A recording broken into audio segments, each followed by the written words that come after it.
Series behind 32 points from CJ McCollum, his most in a playoff game since 2020. Good for him. Jonathan Kuminga had 19 points off the bench. The Knicks had 6 players in double figures, led by Brunson's 29, but unfortunately that wasn't enough. Here's CJ McCollum after the game, a good friend of the show. New York City villain. How does it feel? No villain, man. I'm just here to compete, man. At the highest level. We know it's not a series until you get one on the road, and we got one. So now it's showtime when we get back to the crib. I got to make my free throws. I'll get in the gym on Wednesday and make sure I tighten up, and we'll be ready to go in the A like we're supposed to be. CJ, I saw you say to your guys at the end of this game, it's what I do. It's what I told you. You talked to me before this game about your playoff experience and how you know it can change on any possession. We don't need to talk about those free throws. What did you learn about this team and your group's heart tonight? No, we're tough. We're a tough group. We're young, but we're gaining experience by the day. We compete at a high level. We got great size, and we didn't play our best basketball tonight, but we gave ourselves a puncher's chance, and we did enough to win. And now it's back to the drawing board, tighten up some things, tighten up some screws, and make sure we're ready to go. You said now we head back to the A. How does this group feel now going back to Atlanta with serious momentum? Oh, we can't wait. Can't wait to see you get on the floor. Congratulations, CJ. Yes, sir. Ooh. The Atlanta Hawks, even the series, stealing a win in the Garden against the New York Knicks in Game 2, and I absolutely love it. CJ McCollum there with some words. It's great to see him getting a game that they needed from CJ McCollum. Rudy, you're laughing. No. How are you feeling about this? Because the end of that game was interesting, too. Thoughts? It was. I mean, it's playoff basketball, man. You know, Knicks had a chance, a little bit of mismanagement. They had a timeout, right? I don't think that's a shot they wanted at the end of the game, but that's a shot they got, and they could have made that, but they didn't. But even more than that, I mean, we saw the Knicks break down.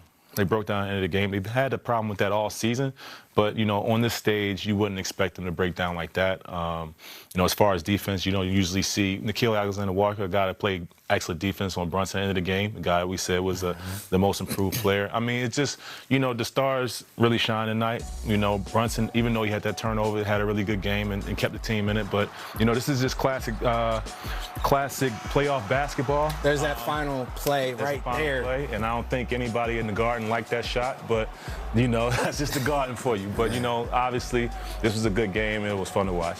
I mean, DeMar, IT, how big is this for the Hawks, though, considering now they stole one in the Garden, now they get to head back home? This completely changes the narrative of this series. Yeah, when you go on the road, your job is always try to steal one. If you steal one going back home, you got some great momentum. They did their job. It was a tough game. They fought to the end. They went on that run at the end. CJ came through big for them. Like he said, you know, in the way he said after the game, he got to make his free throws. But, you know, that was a big win for him, man. They pulled that through. And the Rudy point, you got to get JB the ball in that situation. Either call the timeout or get JB the ball. Let him make something happen. But, you know, Atlanta did their job. You know, it's gonna be a hell of a Game 3 to watch. Yeah, the Knicks had 6 players in double digits. Still didn't win. Home game. A lot of us were expecting to see the Knicks get the W tonight. Let's be honest with you.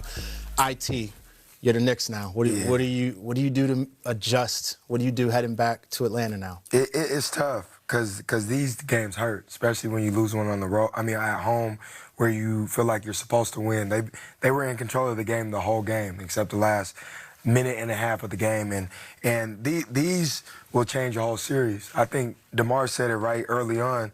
The series doesn't start till the road team gets a win. Now you got Atlanta going back to Atlanta. Don't let them get Game 3. Now they're up 2-1, and the whole series has changed. And that's the only thing I'm worried about with the Knicks. Like, when they hit some adversity throughout the season, they didn't really respond well. And this is one of those games where they got to respond well to hopefully win this series. And if they don't, Atlanta could sneak this series for sure. I mean, where would you say that leadership needs to come from in New York? Rudy, DeMar, who needs to step up? Who needs to shift the energy? Well, I mean, you know, they had every chance to win this game. So I think there's more of the same. I think the lacks of their focus at the end of the game, I'm not sure what that is. They depend on Brunson a lot to get them out of things. I think everybody else kind of has to pick up their play.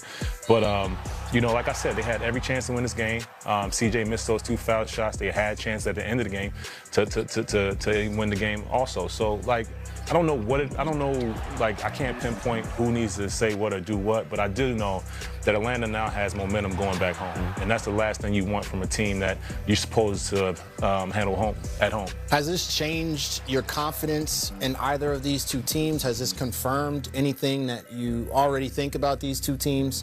Or is this just simply playoff basketball happening before our eyes, and you don't know what's to come next? I think this is more of just like if you let the foot off the gas, especially a team like the Knicks that are, you know, supposed to be a favorite to win the championship this year. If you let the foot off the gas, this is what happens. You know, everybody's here for a reason. This is playoff basketball. Everybody's capable. CJ came out and had a hell of a game. Played, you know, McKill played great defense, and if you take the foot off the gas, people are going to take advantage of it, and that's what happened tonight. I'm excited to see CJ McCollum at home put on a show and see how that matchup goes. I think this actually might be one of the most interesting matchups. Yeah. I don't know. I really don't know what's going to happen in this lineup. All right, we're going to listen to some stuff right now. In my ear, we got something coming. Take a look at this, and we'll chime in about it in a second. Stay with us. I feel like today kind of encapsulated a lot about this team and the resilience that they've shown all season. Just how do you feel like that sort of paid off tonight? Yeah, I think that's a great word to describe, you know, the night for us. And New York was dialed in and, you know, knocked us back at the beginning of the game. I didn't think we weren't, you know, we were competing. We just needed to continue to raise our level, and you know the guys did that. I just thought the way they fought and competed throughout the whole game, and then obviously were able to, you know, make some plays, you know, in late. Quin, you guys did a job coming to you on offense, but also on defense in the second half. It seemed like that intensity, that energy sparked a lot of the runs. Yeah, he made some plays offensively that were great, but you know, I think you could just feel, you know, the way he competed on the defensive end, and you know that it was a huge lift for us. Just his physicality, you know, the way he defended the ball, the way he got to the glass, guarded Towns at times, and as I said, and as you said, I think, you know, on the offensive end, you know, got us a few big buckets too. About the playmaking, and I know threes are a big part of your guys' game, but you guys were 1 for 12 in the second half and still were able to get to the basket. What did you like about the way they were aggressive? Yeah, you know, the things I really liked CJ's leadership as much as the shot making. I thought, you know, Nikhil and JJ, you know, their recognition of how we were playing the game offensively, you know, in their selflessness in those situations. And then, you know, when they needed to make plays, they made plays too. But, you know, as I said, CJ's leadership was really good with the ball in his hands. And as you mentioned, you know, hopefully we can shoot better. But, you know, to win a game, you know, when you don't shoot well, sometimes, you know, is more gratifying than the other. The way CJ has been leading in this type of environment, is this what you envisioned from him when he joined the team? You know, it's something that we've talked about really over the course of the last couple of months. You know, I've said it to him, and it's a different type of leadership in my mind than he's had at other times in his career. Because he's got to find a balance of, you know, of communicating and talking to other guys and thinking about everybody, but still not losing. You know, we don't want him to lose his aggressiveness, you know, scoring the basketball. So sometimes it's hard to balance those two things, and it helps when, you know, I mentioned JJ and Nikhil. I thought both those guys, you know, are able to feel the game, and you know, that's kind of who they've been, those three guys kind of supporting each other at various times. And, you know, and then we got some big plays from other guys. I think, you know, everybody from Tony Bradley, you know, when Mo went down, I thought Corey and Gabe both, you know, off the bench, sparked runs, two guys that are just really competitive and good basketball players. So it's, you know, it was a team win. You know, you say that, but it's what it was. Come back to CJ for a second. When you guys get him, I think people were probably figuring, well, you know, last year of his contract, all these other aspects that were not basketball aspects, but then he's a veteran presence. You've got a younger team. Did you expect more of an impact from the presence aspect of it than maybe the scoring? Did you think you would see this kind of scoring? Yeah, I felt like we needed both. You know, I've been in the West for a while. You know, I've watched him do that when he was in Portland.